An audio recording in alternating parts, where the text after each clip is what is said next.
Solution focused therapy பார்த்தோம். இன்னைக்கு வந்து மைண்ட்ஃபுல்னஸ் பொறுத்து பார்க்கலாம். மைண்ட்ஃபுல்னஸ் அப்படின்னு சொல்றது நினைவாற்றல் அப்படின்னு சொல்லலாம், இல்லை வந்து விழிப்புணர்வு அப்படின்னு சொல்லலாம், செல்ஃப் அவேர்னஸ் அப்படின்னு சொல்லலாம். இப்போ எந்த வேலையை செஞ்சாலும் அந்த வேலையில முழு ஈடுபாட்டோட நம்ம செய்யறது, அதுதான் வந்து மைண்ட்ஃபுல்னஸ். அப்போ அந்த மாதிரி முழுமையா அதோட லயப்பட்டு ஈடுபாட்டோட செய்யறதுக்கு மனம் எப்படி இருக்கணும் அப்படின்னு சொல்லி பார்த்தா, மனம் வந்து ஓப்பன் மைண்டட்னஸா இருக்கணும். எந்த விதமான ஒரு மென்டல் ஸ்கீமா, அதாவது நம்ம இது இப்படிதான் அது அப்படிதான் அப்படின்னு நம்ம வந்து முடிவு பண்ணிக்காத அந்த மாதிரி மைண்ட் வந்து ஓப்பன் மைண்டடா இருக்கணும். ரெண்டாவது, நாம செய்யக்கூடிய வேலையில வந்து ஆர்வம் வந்து அதிகமாக இருக்கணும். மூணாவது என்னன்னா, அதனுடைய ரிசல்ட் வந்து எப்படி வந்தாலும் ஏற்றுக்கொள்ளக்கூடிய பக்குவ நிலையில மனம் இருந்துச்சு அப்படின்னா இந்த மைண்ட்ஃபுல்னஸ் பிராக்டிஸ் வந்து ரொம்ப வந்து ஈஸியா இருக்கும். இதனுடைய பிறப்பிடம் அப்படின்னு பார்த்தா புத்தாவுடைய கொள்கை கோட்பாடு தியானத்துல இருந்துதான் அந்த மைண்ட்ஃபுல்னஸ் வந்து வந்ததா வந்து சொல்லப்படுது. ஹியர் அண்ட் நவ், அதுதான் வந்து புத்தாவுடைய கோட்பாடு. எந்த வேலையை செஞ்சாலும் அந்த வேலையோட லயப்பட்டு இருக்கிறது, எந்த நிகழ்வு நடந்தாலும் அந்த நிகழ்வுல அந்த கணத்துல நம்ம இருக்கிறது, அதுதான் வந்து நம்ம அந்த மைண்ட்ஃபுல்னஸா நம்ம பார்க்கிறோம்.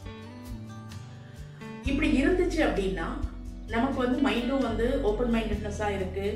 ரெண்டாவது வந்து நம்மளும் வந்து ஒரு எந்த வேலையை செஞ்சாலும் ஒரு அவேர்னஸோட ஒரு விழிப்போட நம்ம செய்யும் பொழுது ஆட்டோமேட்டிக்கா நமக்கு எந்த விதமான ஒரு ஸ்ட்ரெஸ்ஸோ அல்லது டிப்ரெஷனோ ஆங்ஸைட்டியோ எதுவுமே நமக்கு வந்து வருவதற்கு அங்க சான்ஸ் இல்லை.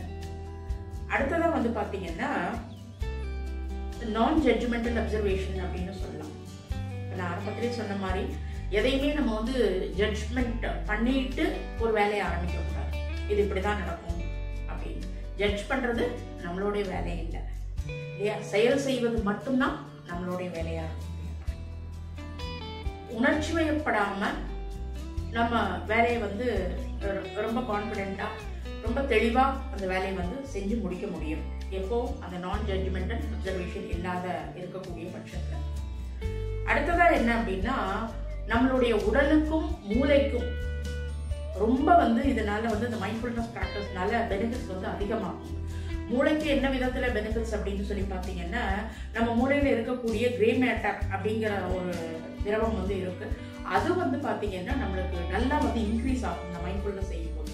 சரி, கிரே மேட்டருடைய வேலை என்ன அப்படின்னு சொல்லி பார்த்தா, இமோஷன்ஸ்ல இருந்து ஃபீலிங்ஸ், அதாவது நம்ம உணர்ச்சி வயப்பட்ட தன்மையில செயல்படுறதுல இருந்து உணர்வு நிலைக்கு மாற்றம் பண்ணுவதற்கு இந்த கிரே மேட்டர் தான் வந்து பேருதவியா இருக்கு. உடல் ரீதியா என்ன பெனிஃபிட்ஸ் அப்படின்னு சொல்லி பார்த்தோம்னா, நோய் எதிர்ப்பு சக்தி வந்து அதிகமாகும். இதனால நமக்கு பாசிட்டிவ் இம்பாக்ட் உடல் ரீதியாகவும் மன ரீதியாகவும் ஏற்படும். ரெண்டாவது வந்து என்ன அப்படின்னா, சவால்களை வந்து ரொம்ப சாதாரணமா சந்திக்கக்கூடிய ஒரு துணிவும் ஒரு செல்ஃப் கான்பிடென்ட்டும் வந்து இதனால வந்து அதிகமாகும். இப்ப மைண்ட்ஃபுல்னஸ் அப்படிங்கிறது வந்து தியானம் பண்ணும் பொழுது மட்டும்தான் அதை நம்ம ப்ராக்டிஸ் பண்ணோமா அப்படின்னா இல்லை. ஒவ்வொரு வேலை செய்யும் பொழுதும், உதாரணத்துக்கு நம்ம நடக்கிறோம், ஒரு புல் தரையில நடக்கிறதா நம்ம பாவனை பண்ணுவோம். அப்படி நடக்கும் பொழுது நம்ம உள்ளங்கால்ல இருக்கக்கூடிய அந்த செல்ஸ்ல அந்த புல்லினுடைய நுனி அது மென்மையா வந்து பட்டு லைட்டா வந்து ஒரு குத்துற மாதிரி ஒரு ஃபீல் வரும் இல்லையா? அதை நம்ம உணர்ந்து ஒவ்வொரு புல்லுட நுனியும் நம்மளுடைய உள்ளங்கால்ல குத்துறத நம்மளால அதை கவனிச்சு அதை உணர்ந்து நடந்தோம் அப்படின்னா அந்த நடைப்பயிற்சியே ஒரு தியானமாக மாறிடும். இதே மாதிரி தான் ஒவ்வொரு வேலையுமே நம்ம படிக்கிறதாகட்டும், ஒரு பாட்டு பாடுறதாகட்டும், சாப்பிட்றதாகட்டும், பேசுறதாகட்டும், எல்லாமே அந்த தன்னுடைய நினைவுகளோடையே இருந்து செயல்படுறது தான் இந்த மைண்ட்ஃபுல்னஸ் பிராக்டிஸ் அப்படின்னு சொல்லலாம். இப்படி நம்ம மைண்ட்ஃபுல்னஸோட இருந்தோம் அப்படின்னா நம்மளுடைய உடல், மனம், உயிர் எல்லாமே வந்து ஒன்றா இணைந்து செயல்படும். அப்படி செயல்படும் பொழுதுதான் நம்ம செய்யக்கூடிய வேலை வந்து ரொம்ப வந்து ஒரு பெர்ஃபெக்டா வந்து அமையறதுக்கு வாய்ப்பு இருக்கு. அப்படி இல்லை அப்படின்னா நம்மளுடைய கவனம் இல்லாத நம்ம ஒரு வேலையை செய்யும் பொழுது என்ன நடக்கும் அப்படின்னா, பேச்சு ஒன்னா இருக்கும், நம்மளுடைய செயல் ஒன்னா இருக்கும், ஆனா மனசுக்குள்ள வேற ஒண்ணு நினைச்சிருக்கும். இது மாதிரி ஒண்ணுக்கும் என்ன ஆகும், பொருந்தா நிலை உண்டாகும். அப்ப இந்த மைண்ட்ஃபுல்னஸ் பிராக்டிஸ் இல்லை அப்படின்னா அப்ப என்ன ஆயிடும், சமுதாயத்துல வந்து நம்ம சொல்றது வந்து ஒரு மதிப்பு இல்லாத போயிடும். நம்மளை யாருமே வந்து மதிக்க மாட்டாங்க. இவங்களுக்கு வந்து ஒன்றும், அதாவது வந்து இவங்க என்னமோ வந்து சொல்றாங்க, சொல்றது ஒன்று இருக்கு, செயல் ஒன்றா இருக்கு அப்படின்னு சொல்லி நம்ம மேல வந்து ஒரு ராங் தாட் வந்து நம்ம பேர்ல வந்து உண்டாகிறதுக்கு நிறைய சான்சஸ் இருக்கு. அதனாலதான் வந்து இந்த மைண்ட்ஃபுல்னஸ் வந்து ரொம்ப வந்து ஒரு சாதாரண ஒரு பயிற்சி முறையா இருந்தாலும் ஒவ்வொரு வேலையிலையும் நம்மளுடைய உடலோடையும் நம்மளுடைய உயிரோடையும் மிகப்பெரிய அங்கமாக அது வந்து செயல்படுது அப்படின்னு கூட சொல்லலாம். நமக்கு ஏன் வந்து மறதி வருது? ஒரு படம் பார்க்கணும், ஒரு பாட்டு எத்தனை முறை கேட்போம், திரும்ப திரும்ப திரும்ப போட்டு பாட்டு கேட்போம்.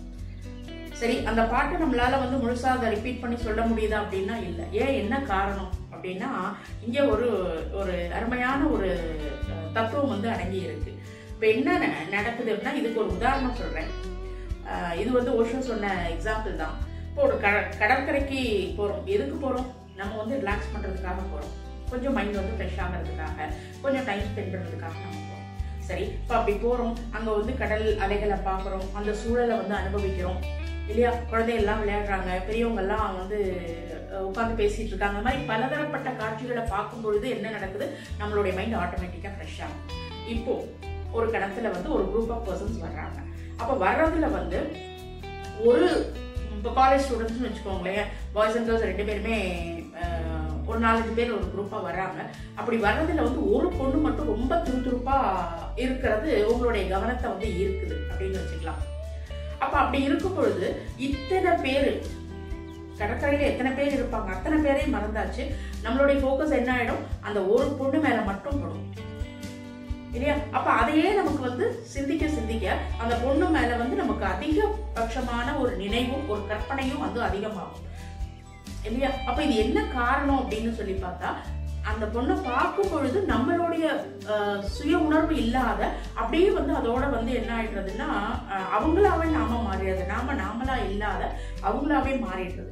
அப்ப அவங்களா மாறும் பொழுது என்ன நடக்குது அப்படின்னா, நமக்கு அது வந்து ரிலாக்ஸேஷனுக்காக நம்ம கடற்கரைக்கு போனது வீட்டுக்கு வந்ததுக்கு அப்புறமும் அந்த தாட் வந்து என்ன ஆகுது, நம்ம மைண்ட்ல வந்து மோதிக்கிட்டே இருக்கு. அது வந்து ஒரு பெரிய டிஸ்டர்பன்ஸா கூட ஆயிடும் நாளடைவில். அப்ப அந்த மாதிரி தான் என்ன ஆகுது, ஒவ்வொரு சூழல்லையுமே நம்ம எதுக்காக போயிருக்கோம், ரிலாக்ஸேஷனுக்காக போயிருக்கோம். இப்ப வீட்டுக்கு வந்ததுக்கு அப்புறம் அந்த தாட் இல்ல, அங்கேயே அதை விட்டுட்டு வந்தாச்சு அப்படின்னா அப்ப நம்ம வந்து மைண்ட்ஃபுல்னஸோட இருந்திருக்கோம் அப்படின்னு அர்த்தம். எந்த ஒன்றை பார்க்கும் பொழுதும் அந்த சுய உணர்வு, தன் உணர்வோட நம்ம இருந்து செயல்படணும். வேலை செய்யறதுலையாகட்டும், பாட்டு பாடுறதுலையாகட்டும், அல்லது வந்து ஒரு என்ன சொல்லலாம், நடனம் ஆடுறதுலையாகட்டும், எந்த வேலையை செஞ்சாலும், தியானம் பண்றதுலையாகட்டும், எந்த வேலையை செஞ்சாலுமே தன் உணர்வோட நம்ம அந்த வேலையை செய்யும் பொழுது அந்த வேலை பெர்ஃபெக்டாகவும் முடியும். ரெண்டாவது வந்து பாத்தீங்கன்னா அதனால நமக்கு வந்து டிஸ்டர்பன்ஸ் இருக்காது.